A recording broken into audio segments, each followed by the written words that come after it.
For all of us, it's about predicting where the consumer is going and getting half of it right. One of the things we want to do is create ads that don't suck. Embracing change creates great possibility. I'm Alan Hart, and this is Marketing Today.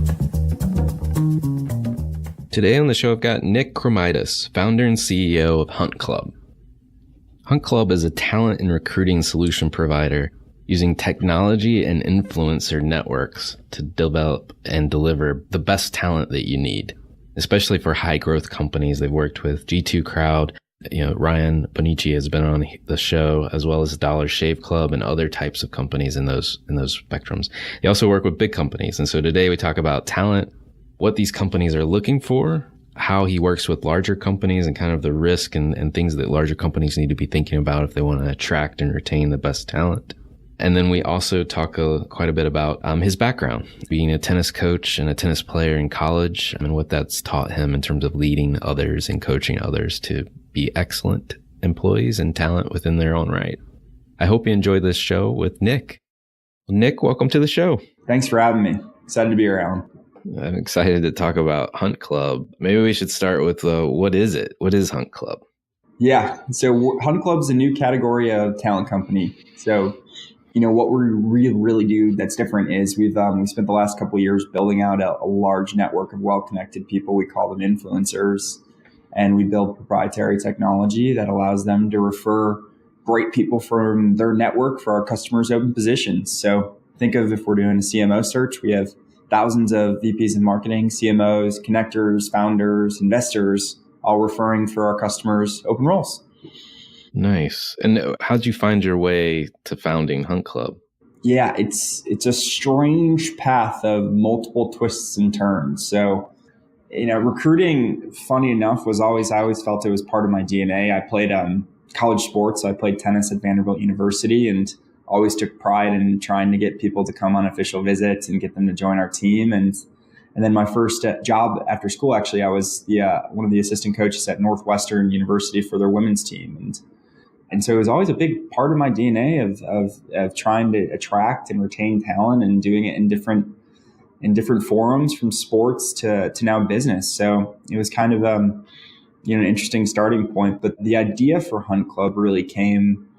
I'd built a different business called New Coast Ventures, which is a hybrid venture studio where we invest and start different tech startups. And, really the idea for Hunt Club came. I kept referring people in 2014 directly to executive recruiters. They'd see who I was connected to on LinkedIn and say, Nick, would you mind introducing me to, so-and-so? I'd make the introduction. And then lo and behold, 90 days later, I'd get an email from the person I introduced saying, I have a new job now. Thank you so much. And funny enough, I may have never considered it had it not come from you.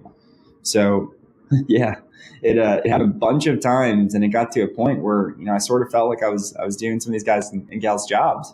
So thought to myself, well, if that's how the marketplace works today, maybe we could build a little bit better model. And so started studying all the best firms and Spencer Stewart's, Egon Zender's, Korn Ferry's, DHR's, and just found out that the best recruiters really build and cultivate a network, and they call on that network when they have an opportunity. And, if a lot of how they get great talent is through surfing a network, we thought we could do that kind of on steroids at scale using the networks of people that have been there and done that in each function. That's pretty cool. Well, you mentioned coaching tennis and going from coaching tennis into venture work, and now, running Hunt Club as one of the, spin outs of New Coast Ventures. Playing and coaching are two different things. So what did you learn from playing and coaching tennis? And does it apply to coaching your own employees, whether that's or coaching entrepreneurs, which I know you also do? Yeah. What did you learn and how do you apply it? Yeah. So the most interesting thing about playing tennis is if you sign up for a tournament of 128 people or 64 people, whatever it is, only one person can actually win the tournament. So what that means is you have 120, however many people that are actually, or 63 in a 64 person draw that actually have lost at some point. So I think, the number one lesson that I learned from playing is really just trying to get better every single day at something, coming back and working on a new shot or a new stroke or a new strategy or a new something, trying to get mentally tougher, just because when you play a tournament, there's only going to be one person that actually wins, and you have to come back the next week and play the next tournament. So I think as a player, it's a great foundational lesson in as far as being an entrepreneur now, to know that, every day isn't going to be close to perfect. You're probably going to lose more days than you win, but you keep honing and perfecting your craft, and you come back every day and continue to do it.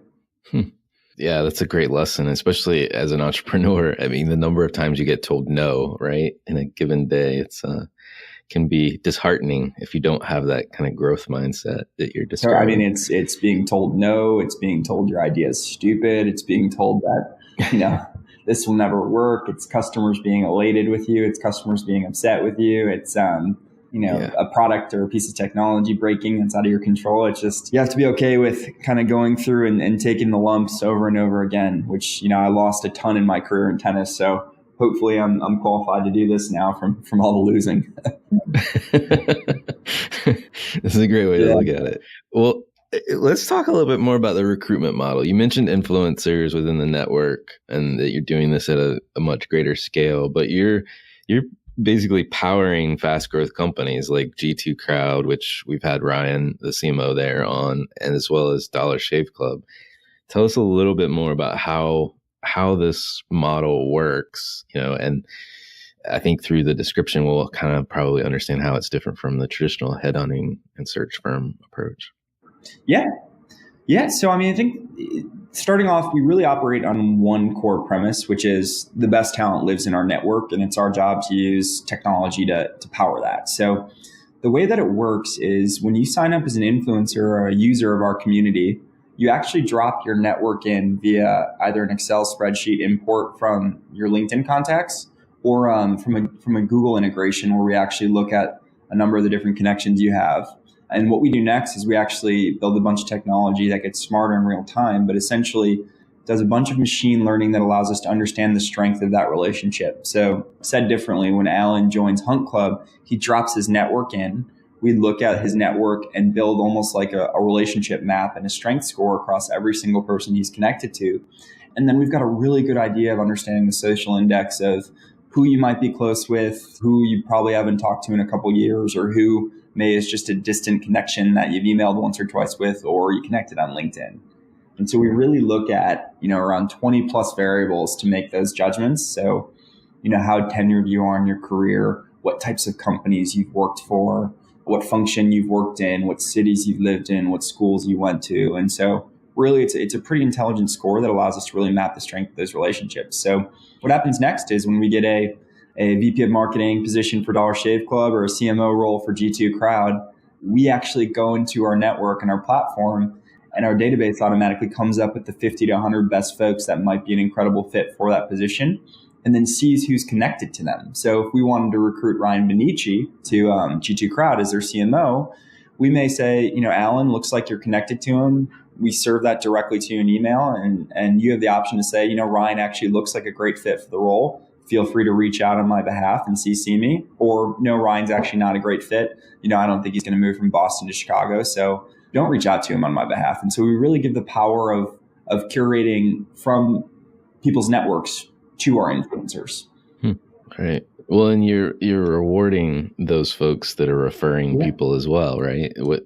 Versus, I guess, how you described it earlier, where you were helping all these people out, including the recruiters, and there's kind of no benefit other than social benefit of helping them. Yeah. So it's funny. So we financially incentivize our influencers as well. So you make $100 to $300 for any referral that gets an actual interview, and then $2,000 to $5,000 for any referral that actually gets the job. And I think the funny thing is, almost all of our influencers don't really actually care about the money, right? Which is a funny paradigm. That it's they care more about connecting the dots and helping their network, and a couple $100 for helping connect the dots on something, or a couple grand is almost like the cherry on top. They get much more rewarding value out of really helping someone great in their network find the next thing that they're excited about. Right. It's kind of like a cookie machine, right?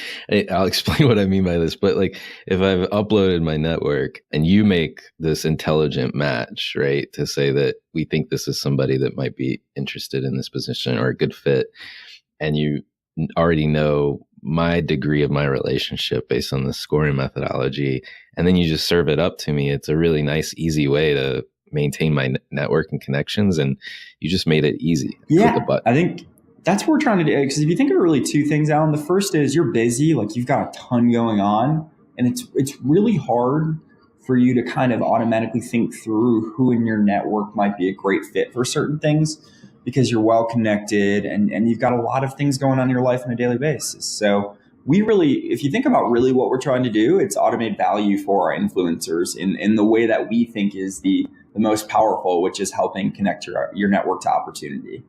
And so it's over time, hopefully we can get smarter and how we do that, and even start offering more things and more ways for someone like yourself to really build value for those you care about.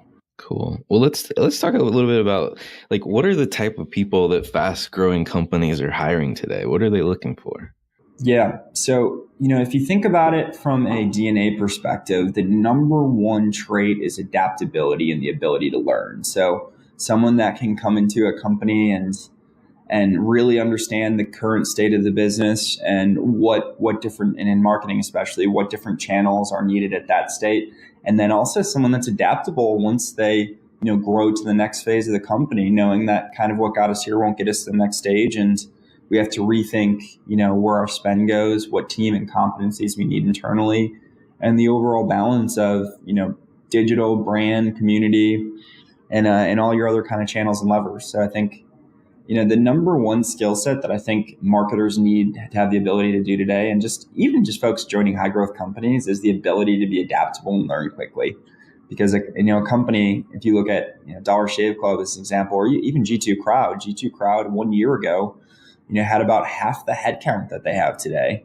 1 year ago, they had a marketing team of 2, and now it's closer to 25 or 30. And so it's fascinating to know that when a specific function in an org changes that much, let alone the entire org, you just have to have the ability to learn quickly and think on your feet and really build based on what's needed and the size and stage of the organization. Got it.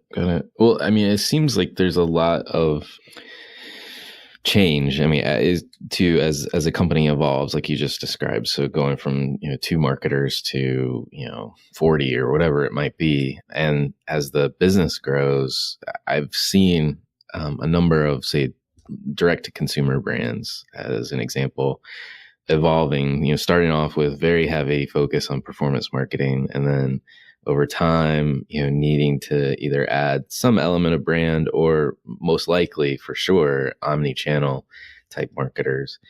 Do you see that as well as you're growing with a company? 100%. It's thinking about marketing. It's just the most nebulous function right now, where many founders or entrepreneurs that aren't marketers by trade or by design, don't necessarily know how to actually fill these roles and understand what type of talent to need. So they immediately gravitate towards those that have the highest ROI, which is clearly associating somebody in performance. So knowing that when dollars go down a channel, they can have a very clear way to understand how they map and return. And, the challenge of that is, as many know, is you can only pay for performance to a certain point, where you have to start building a brand around what it is you're building and what it is you're selling, so you can have greater macro impact, greater awareness, and blend it with all your other existing channels. So I think you're seeing a lot of people think through new creative ways to drive customer growth via community, customer marketing, paid acquisition, and performance marketing. And then, I think as companies are mature, you're starting to see companies think about how to blend that with a lens to brand and a lens to community and many other things. So I think, it's in the early days, everyone knows how to associate $1 in, $2 out. But as the company grows, and as you kind of increase your spend in different channels, it's more difficult to do that. Nice. Well, are you working with large companies? I mean, we've talked about these kind of high growth companies. Are you working with large companies too? Yeah. So we work with, quite a few larger enterprises as well.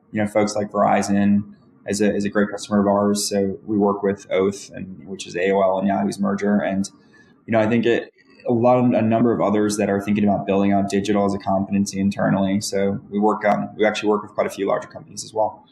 Right. Does the model or the talent, have you noticed your model or the talent needed shift at all for those larger companies? Yeah, quite a bit. So, there's a couple statistics that I think are important to note. So private funding for venture-backed companies, or even just in a private equity setting, is at an all-time high.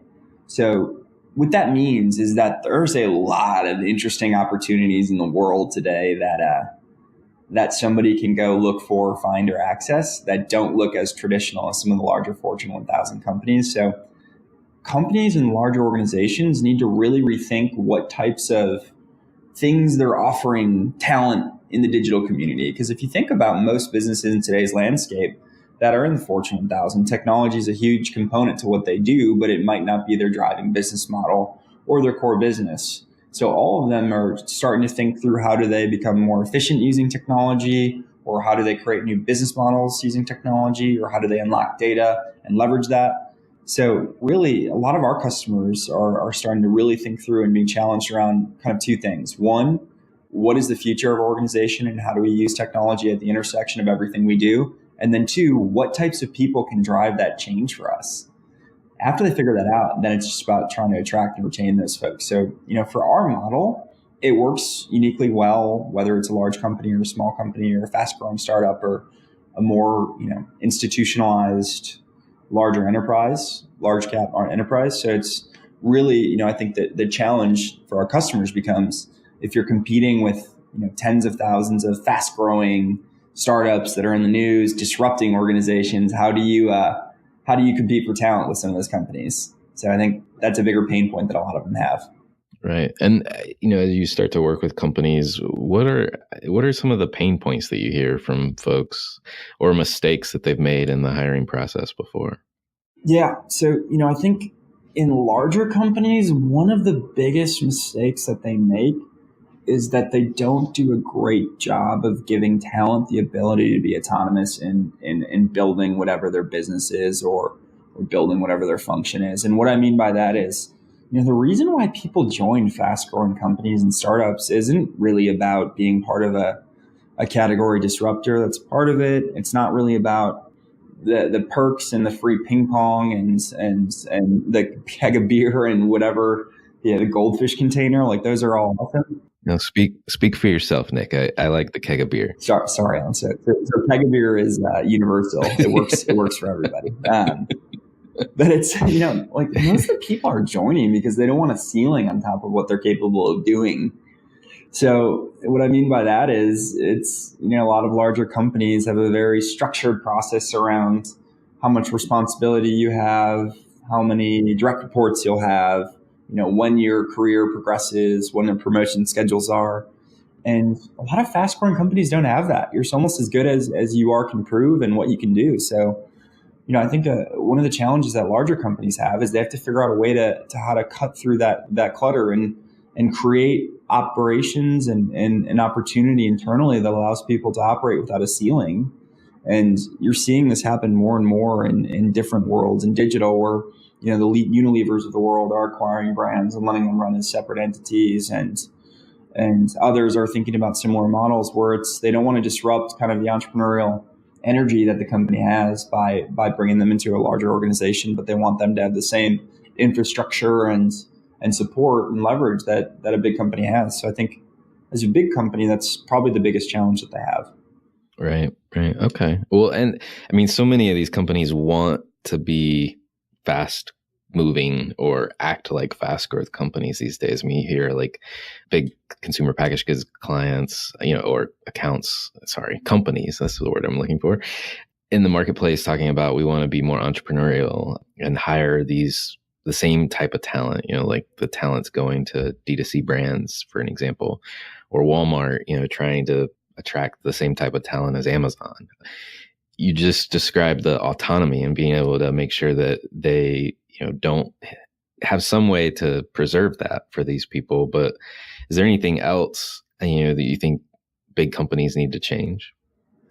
Yeah, I think, a lot of it's predicated on talent and getting the right talent and then giving the right opportunity for that talent to flourish. So I think, the problem with larger companies is a lot of times they're prohibited because they're a victim of their own success, where they're playing more defense than they are truly offense, which means that you can't really enable your people to take risks. I think you look at what Amazon's done over the course of the last decade, where they've innovated, recreated different businesses, acquired different companies, gave their people a green light to take risk and fail.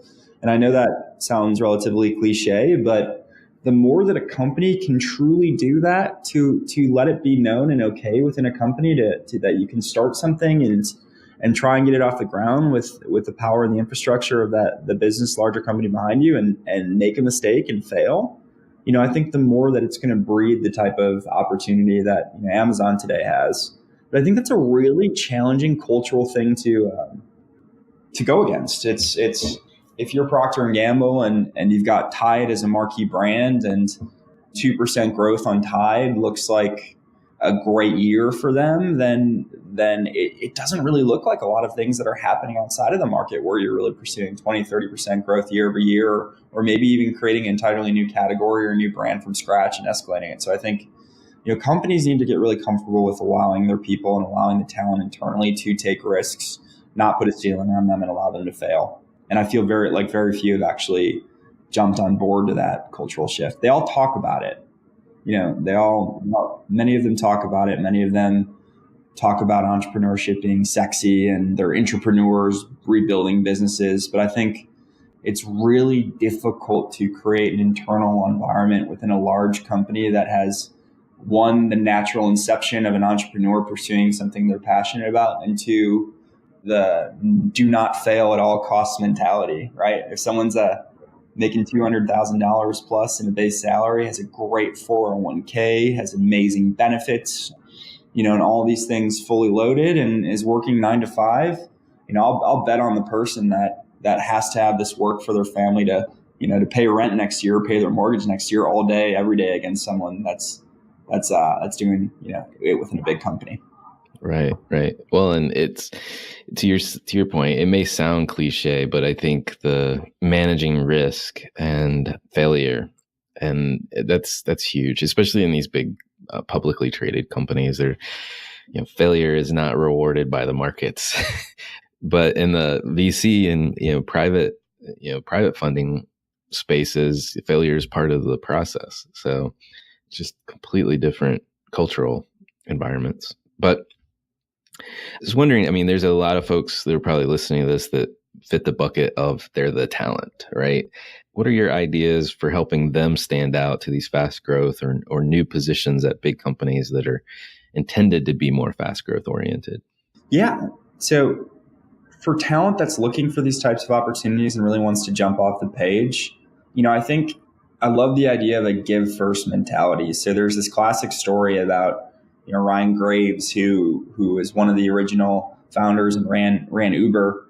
He was looking for a job at Foursquare, and apparently interviewed or was talking to them and didn't get it, or was in the middle of a process. And so what he did was he went out and sold a bunch of customers to get on the platform on the business side before he even started working for the company. And granted, that has its own risks, but I think people, especially in fast-growing companies, are looking for somebody that proves that they can get stuff done and can jump off the page. So I think the more that if you're looking to join a fast-growing entrepreneurial environment and you have relationships that you can leverage and actually introduce those to the company, help them and consult for free in certain areas that they need some help with that maybe they don't have the dollars to pay you right now. Really thinking about a give first mentality, the more I think you'll find the world opening up from an opportunity perspective. Because, one, anybody that can show material value to a fast-growing company or a venture-backed company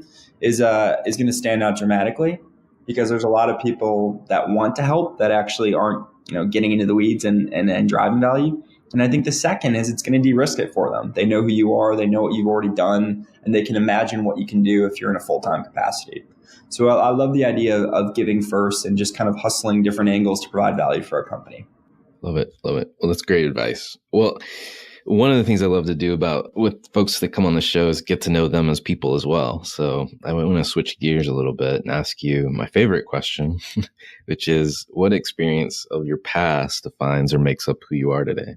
Yeah, that's a great question. So, I mean, I think I hate to jump back to the tennis analogy, but, I played junior tennis. I would miss 50 to 60 days of high school every single year to go travel the country and travel internationally to play tournaments. I'd be 12, 13 years old, hopping on a plane with no one with me and just meeting a coach in, Oklahoma or California or even out of the country. And I think you grow up a lot when you do that. You grow up a lot when you're traveling the world or traveling the country by yourself and forced to take care of yourself, get to the court, warm up, stretch, hydrate, and then go compete with, no one watching you. It's, and finding kind of that internal fortitude to try and win when you're really out there kind of just doing it yourself. So I think, one of the most defining things for me as a person and a professional today and kind of, I think has a lot of correlation to what we're trying to do today is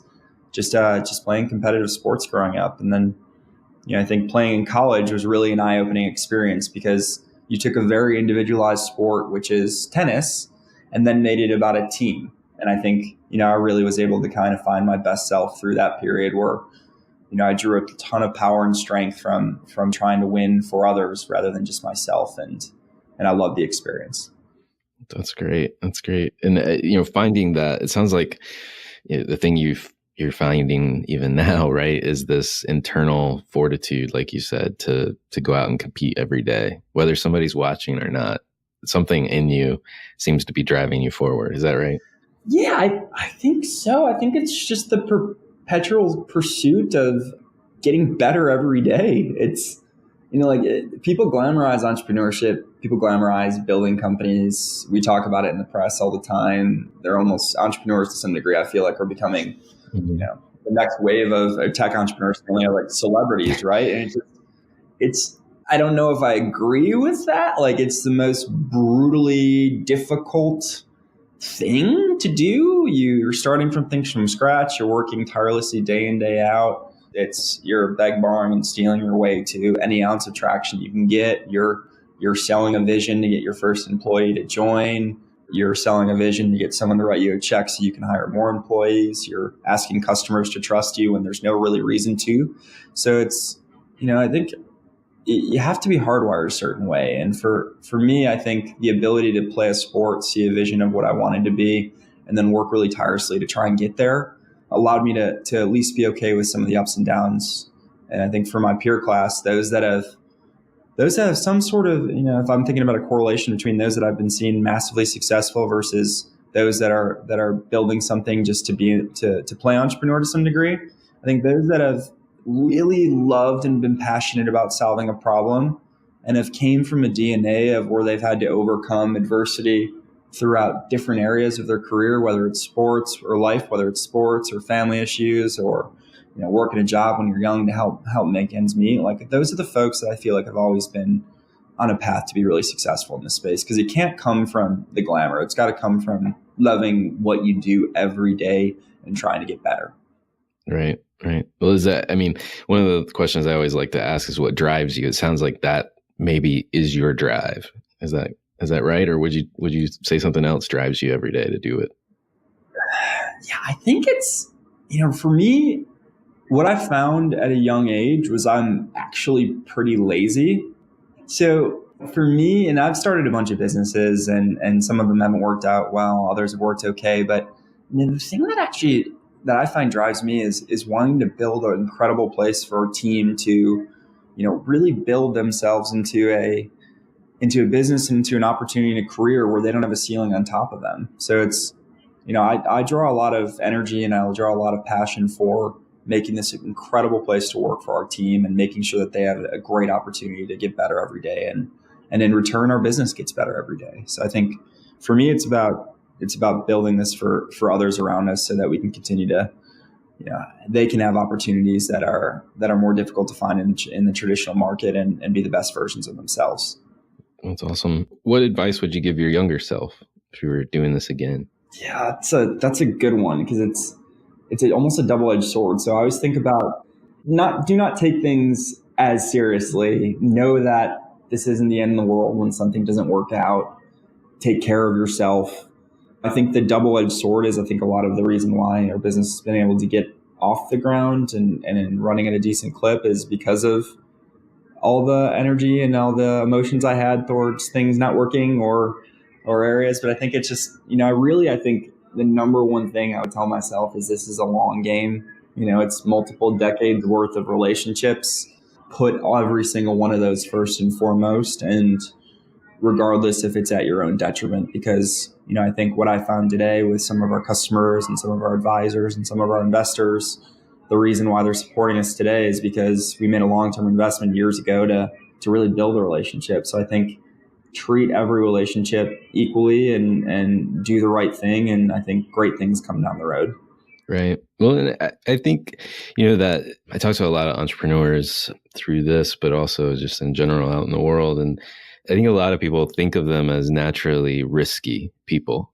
And there's a degree to that, but most of them are the successful ones in particular, I think, continuously try to figure out how to do this in a less risky way. Right. And it's that nagging thing, like, I don't want to fail, or I'm taking this very seriously to the inverse of what you just described, right? That sometimes that anxiety, I think, leads to better success because you're really thinking through the problem. So anyway, for what it's worth. Yeah, no, I agree. I think the other thing is the interesting thing about as you grow a company is, and I think what creates some of that anxiety is it's very much, your business to some degree is very much your personal brand. And there's a really good merger between those two things so that when you're selling a product or a service online or to someone, or putting your stamp behind something and someone's willing to give you money to invest in your business or try your product or service, it's almost like they're buying you to some degree. So I think that fuels kind of that anxiety that you talked about where it's got to be, delivered the right way, and it's got to be the right product or service and the right value and the right communication. I think a lot of entrepreneurs then struggle with that in the next phase of their company where, they can detach their own identity from what they're doing and let it take its own self and grow and not, not sweat every single detail in order to scale.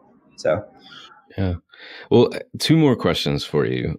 Are there brands, companies, or causes that you're following or you think other people should be taking notice of? Yeah, I love a lot of the fast growing back venture, category disruptors. So I think a lot of some of our customers we're really excited and fortunate to work with. So I think like, G2 Crowd, for example, I think their business is brilliant. I think, the whole world buys things based on reviews, why that hasn't materialized in B2B yet, and why primarily the number one way you get information on a service is through an analyst report doesn't make sense to me. So I love what they're doing.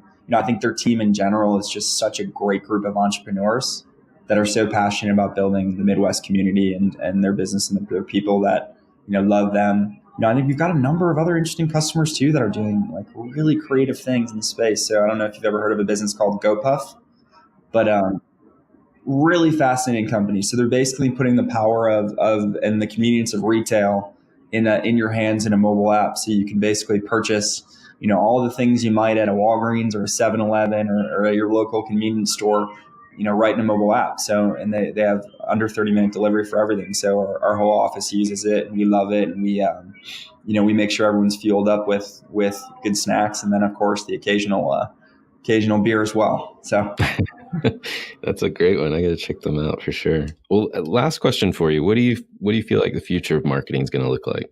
Yeah, I think it looks a lot like we're heading today, where it's, an omni-channel blend of so many different things in order for you to really break out and create notice. And I think, really the number one thing, because as you and I know, the world is so saturated today with products and services and people talking about how great what they're doing is. So I think, to me, the number one thing that I think is going to be built out over the course of the next couple of years is really empowering the customer voice authentically.